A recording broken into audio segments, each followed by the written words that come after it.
Déclaration d'Hansi Flick en conférence de presse avant le match Barcelone-Mallorca et composition probable de la rencontre. Hansi Flick face au micro, première conférence de presse de la saison 2025 à 2026. Le FC Barcelone ouvre sa saison avec un déplacement périlleux à 100 mois, face à un RCD Mallorca combatif et ambitieux. Mais avant que le ballon ne roule, c'est devant la presse que Hansi Flick a posé les premiers jalons de son discours.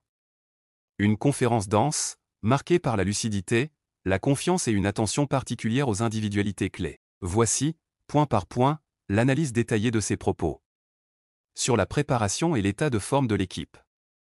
Je suis très satisfait de ce que j'ai vu à l'entraînement et ces dernières semaines. L'entraînement d'aujourd'hui était de grande qualité. Les joueurs sont prêts pour le match de demain.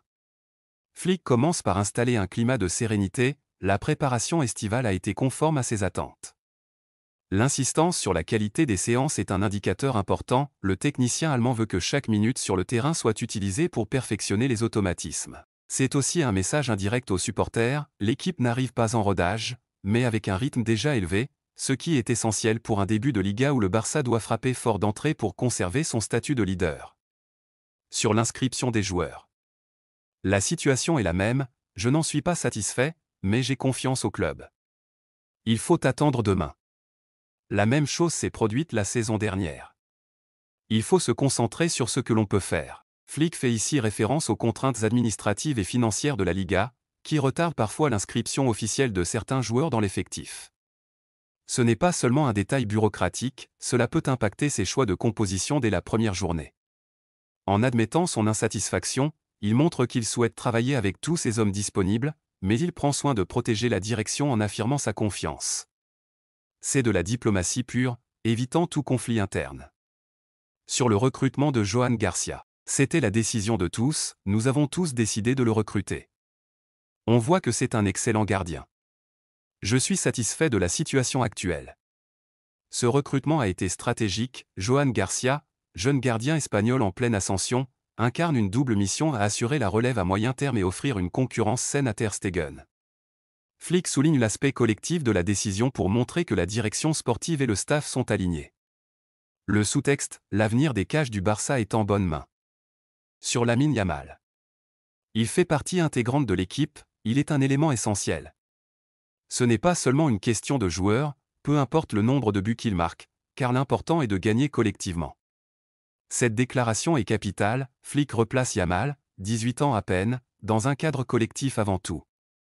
Il reconnaît sa progression technique et tactique, notamment son implication défensive et son pressing, mais évite de céder à la tentation de le présenter comme le sauveur. L'objectif est clair, protéger le joueur de la pression médiatique et faire comprendre qu'un talent brut ne peut s'exprimer pleinement que dans un collectif équilibré.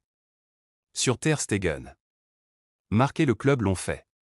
Le plus important est qu'il revienne et qu'il soit au meilleur de sa forme. Ter Stegen sort d'une saison 2024 à 2025 ponctuée de hauts et de bas, notamment à cause de pépins physiques. Flick insiste sur le dialogue entre le joueur et le club, un signe que toutes les parties veulent éviter les tensions contractuelles ou médicales. Derrière les mots, il y a la reconnaissance d'un statut, Ter Stegen reste une pièce maîtresse et son retour au top conditionnera la solidité défensive. Sur les ambitions de la saison. 3 titres ne suffisent pas, il faut progresser. Je veux cette mentalité de gagnant. Flick fixe la barre très haut. Malgré un triplé la saison passée, il refuse toute complaisance. Cette déclaration est un message clair au vestiaire, la fin doit rester intacte.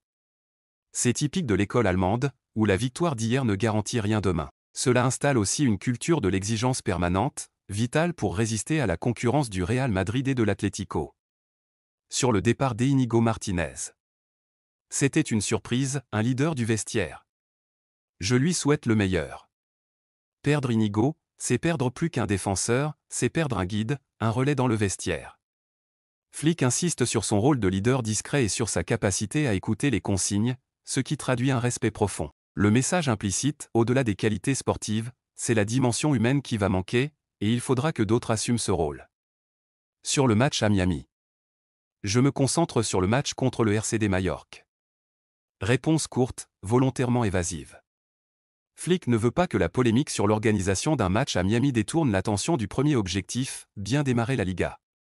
Il ferme le sujet pour maintenir le groupe focus. Sur le retour de Marc Bernal. Il a 15 ans devant lui.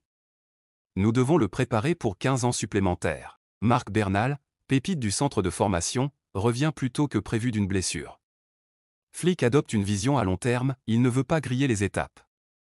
En parlant de 15 ans, il envoie un message clair, ce joueur est un investissement humain et sportif pour le futur. Sur la concurrence au milieu. Nous avons une équipe polyvalente et le choix n'est pas facile. Avec Gavi, Pedri, Frenkie de Jong, Olmo, Fermin et d'autres, Flick dispose d'une richesse rare.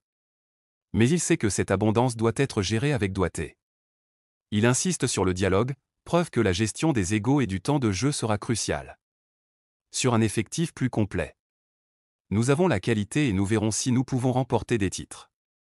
Flick refuse de vendre du rêve avant l'heure, il préfère juger à la fin. C'est une manière de protéger l'équipe d'une pression excessive tout en confirmant la confiance qu'il a dans la qualité du groupe. Sur l'absence d'un remplaçant à Inigo Martinez. Gérard Martin peut aussi jouer à ce poste. Plutôt que d'exiger un recrutement, Flick mise sur la polyvalence interne. Gérard Martin, formé au club, est valorisé publiquement, ce qui renforce la confiance du jeune et montre que la Masia reste une source stratégique de solutions. Sur la Ligue des Champions. L'important, ce sont nos progrès. Flick refuse de hiérarchiser les compétitions. Ce n'est pas un manque d'ambition, mais une manière d'éviter une fixation excessive sur la C1 qui pourrait nuire au rendement global. Sur Fermin. Début de pré-saison mitigé, mais les dernières semaines ont été très réussies. Flick se montre exigeant mais juste, il reconnaît que Fermin a connu un départ poussif mais salue sa réaction.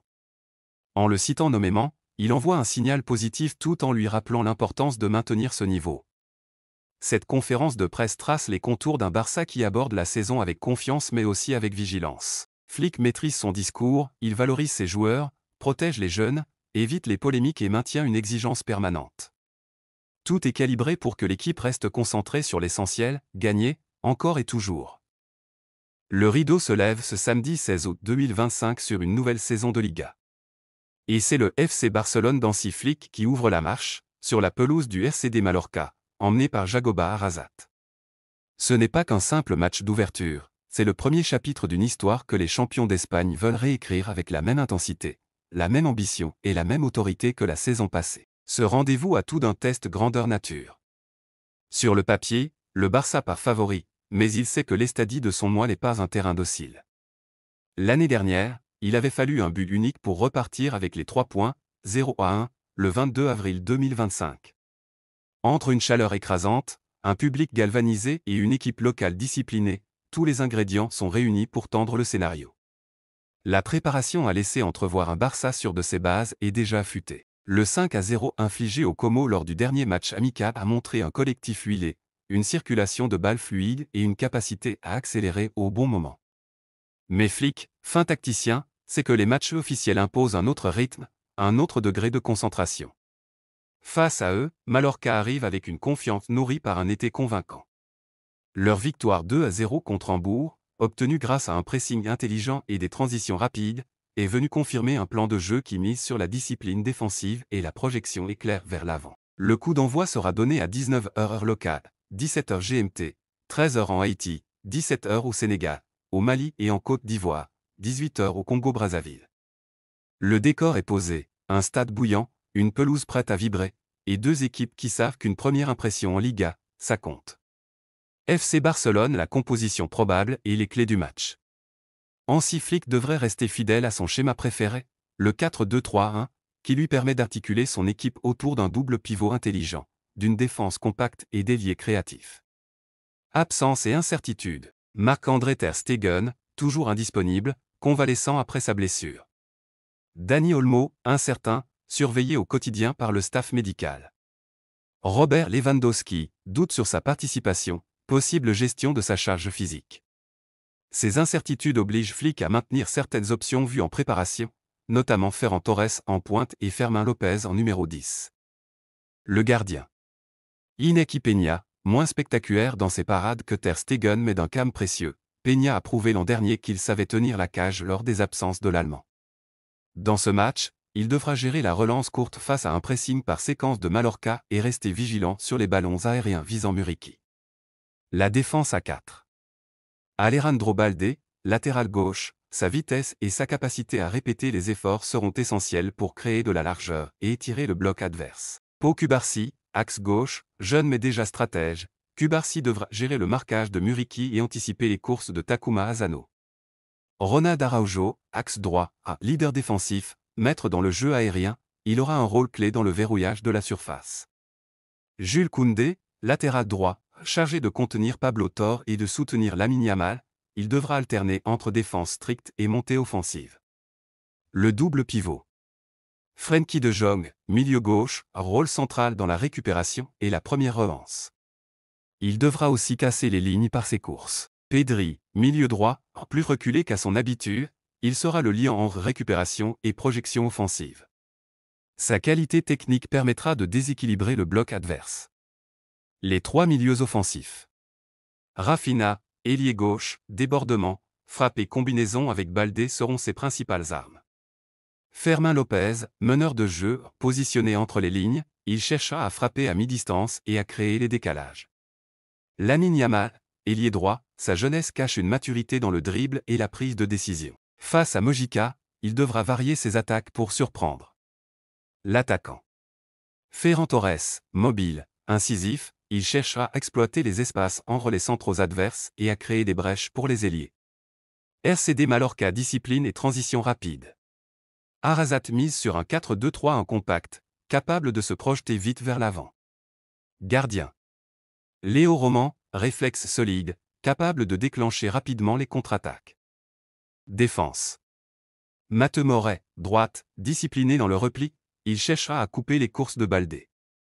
Martin Valge et Antonio Rayo, axe, un duo solide, expérimenté, difficile à bouger dans les duels. Johan Mojica, gauche, apport offensif mais mission défensive importante face à Yamal. Milieu défensif. Manu Morlan et Antonio Sanchez, fermer l'axe, gêner les transmissions entre de Jong et Pedri, et relancer rapidement. Ligne offensive. Sergi Darder, meneur de jeu, un vision, passe précise, danger à mi-distance. Takuma Asano, gauche, vitesse et attaque dans le dos de la défense. Pablo Torre, droite, motivation particulière face à son ancien club. Avant-centre. Veda Muriqi, pivot solide, fort dans le jeu aérien, capable de garder le ballon pour attendre le soutien. Les enjeux. Pour le Barça, commencer fort pour affirmer son statut de champion et envoyer un signal clair au Real Madrid et aux autres prétendants. Pour Mallorca, jouer sur l'intensité et l'efficacité des contres pour créer la surprise. Entre un Barça qui veut imposer son style et un Mallorca qui cherche à exploiter chaque faille, ce premier acte de la saison promet intensité, tactique et peut-être déjà un tournant psychologique.